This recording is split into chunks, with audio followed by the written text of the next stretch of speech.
चलिए सीधा लिए चलते हैं आपको नैनीताल के भुजिया घाट पर, जहां पुष्कर सिंह धामी पहुंचे हैं। काया आयुर्वेदिक मेडिकल कॉलेज का कार्यक्रम हुआ है और मुख्यमंत्री पुष्कर सिंह धामी ने इस कार्यक्रम में शिरकत की है। गढ़वाली गानों नृत्य से कार्यक्रम का शुभारंभ हुआ है। आयुर्वेदाचार्य, चिकित्सक गण, हमारे सभी विद्यार्थीगण और आए हुए सभी अतिथिगण, मीडिया के हमारे सभी मित्र,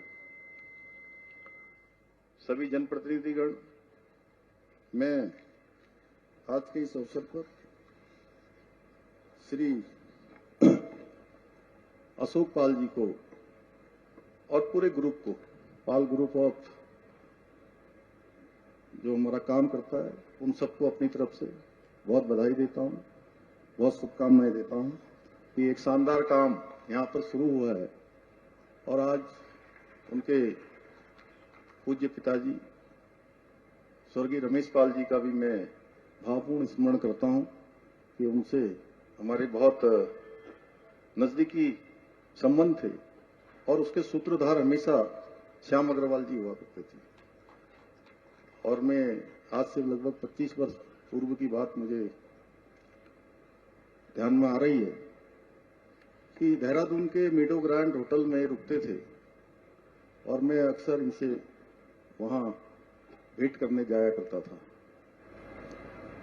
और सच में आज जैसा माननीय अजय भट्ट जी ने कहा कि उनके अंदर एक बहुत शानदार विजन था, एक उनकी सोच थी कि लगातार काम करते रहना चाहिए, लोगों के बीच में संवाद स्थापित होना चाहिए, समाज में काम करना चाहिए। और उसी काम को आज उनके सुपुत्र श्री अशोक पाल जी बहुत अच्छे तरीके से आगे बढ़ा रहे हैं। मैं उनको बहुत बधाई देता हूं कि एक अच्छा पुत्र वही होता है, हमारे शास्त्रों में भी कहा गया है कि एक अच्छा पुत्र वही होता है जो अपने पिता से आगे जाए, अपने पिता के कामों को आगे बढ़ाए।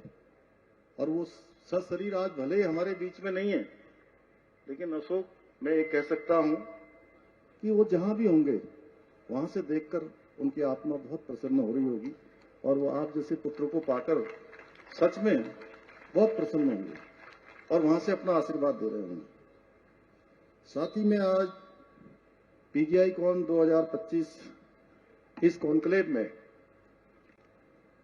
उपस्थित देश विदेश से पधारे सभी वैज्ञानिकों का, आयुर्वेदाचार्यों का, चिकित्सकों का, शोधकर्ताओं का तथा सभी गणमान्य अनुभाव महानुभावों का और प्रिय विद्यार्थियों का भी आज के इस अवसर पर मैं हृदय से स्वागत करता हूं, हृदय से अभिनंदन करता हूं।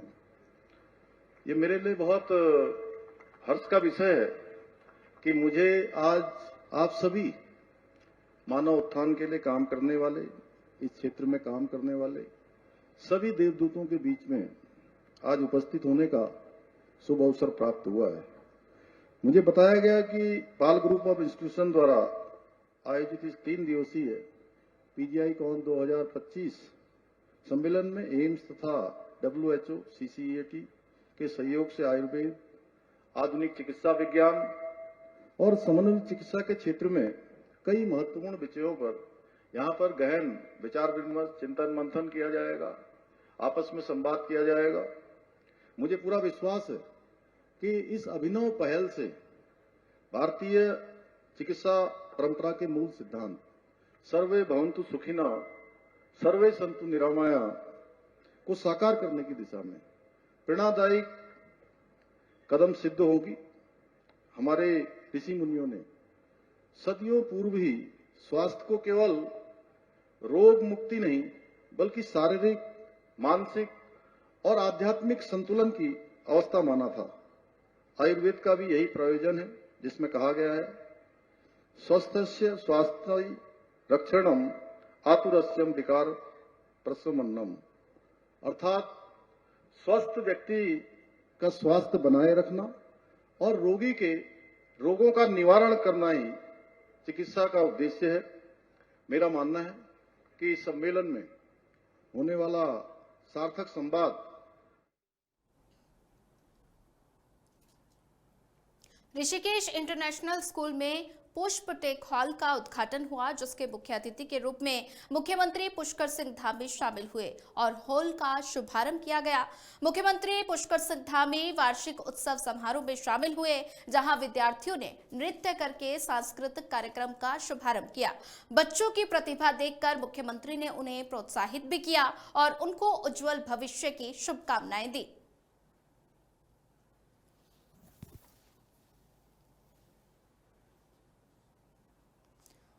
तो मुख्यमंत्री पुष्कर सिंह धामी ने बच्चों से संवाद किया। धामी ने बच्चों को उज्जवल भविष्य की शुभकामनाएं दी।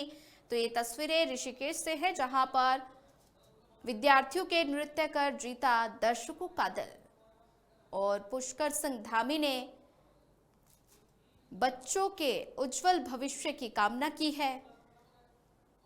मुख्यमंत्री पुष्कर सिंह धामी ने बच्चों से संवाद किया, उज्जवल भविष्य की शुभकामनाएं दी। तस्वीरें में आप देख सकते हैं किस तरह से सीएम पुष्कर सिंह धामी बच्चों को दुलारते हुए नजर आ रहे हैं। पुष्प टेक हॉल का उद्घाटन सीएम धामी ने किया।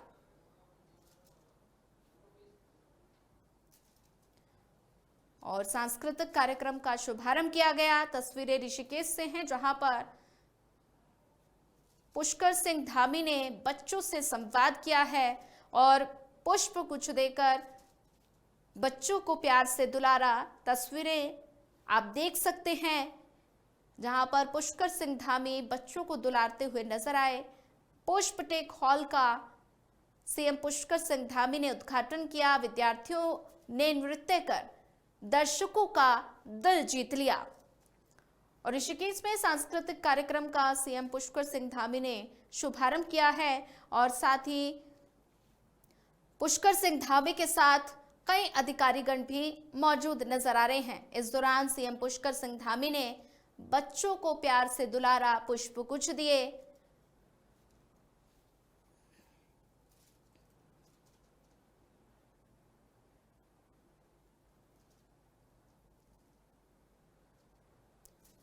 ऋषिकेश के टिहरी में मुख्यमंत्री पुष्कर सिंह धामी का संबोधन। ऋषिकेश इंटरनेशनल स्कूल का 12वां वार्षिकोत्सव कार्यक्रम और वार्षिकोत्सव कार्यक्रम में मुख्यमंत्री पुष्कर सिंह धामी ने शिरकत की है। क्या कुछ कह रहे हैं, सुनवाते हैं।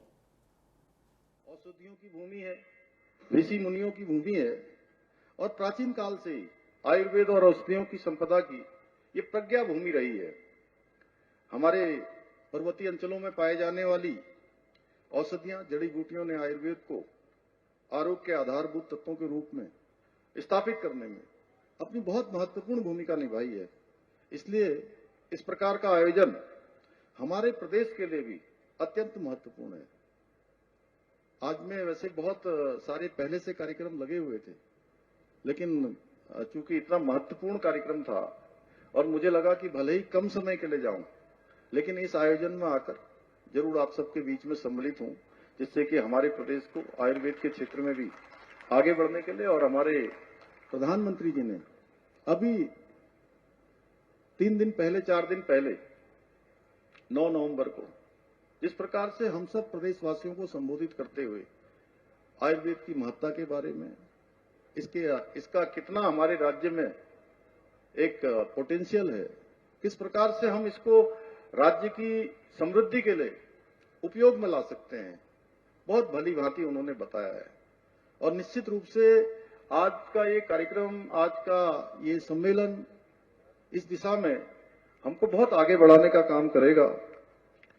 आदरणीय प्रधानमंत्री जी के दूरदर्शी नेतृत्व में वर्ष 2014 के बाद प्राचीन आयुर्वेदिक चिकित्सा जो पद्धतियां हैं उनको बढ़ावा देने के लिए और प्रत्येक नागरिक को निरोग एवं स्वस्थ जीवन प्रदान करने के उद्देश्य से देश में पहली बार आयुष मंत्रालय की स्थापना की गई, जिसके अंतर्गत राष्ट्रीय आयुष मिशन, प्रकृति परीक्षण अभियान जैसे अभी पिछले दिनों ही हम सब लोगों ने इस अभियान में भाग लिया है। बहुत सारी जगह प्रकृति परीक्षण आयुर्वेद विभाग के, आयुष विभाग के द्वारा हमारे राज्य के अंदर भी किया गया है और उससे इन कार्यक्रमों के माध्यम से जहां एक और हमारे सभी लोगों को नागरिकों को स्वास्थ्य और आरोग्य स्थापित करने की दिशा में बहुत सहायता मिल रही है। वहीं आयुर्वेद, योग, प्राकृतिक चिकित्सा के क्षेत्र में अनुसंधान, प्रशिक्षण और नवाचार को प्रोत्साहन दिया जा रहा है। आदरणीय प्रधानमंत्री जी के मार्गदर्शन में और उनके सहयोग से हम प्रदेश में भी आयुर्वेद और अन्य प्राकृतिक चिकित्सा पद्धतियों को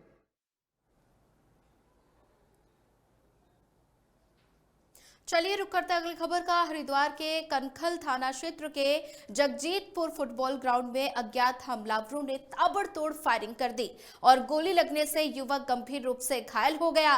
परिजनों ने उसे अस्पताल में भर्ती कराया, जहां उसका इलाज किया जा रहा है और घटना की जानकारी मिलते ही पुलिस मौके पर पहुंची और सीसीटीवी खंगालने में जुट गई। अब तक की जांच में पुरानी रंजिश के चलते हमले की आशंका जताई जा रही है।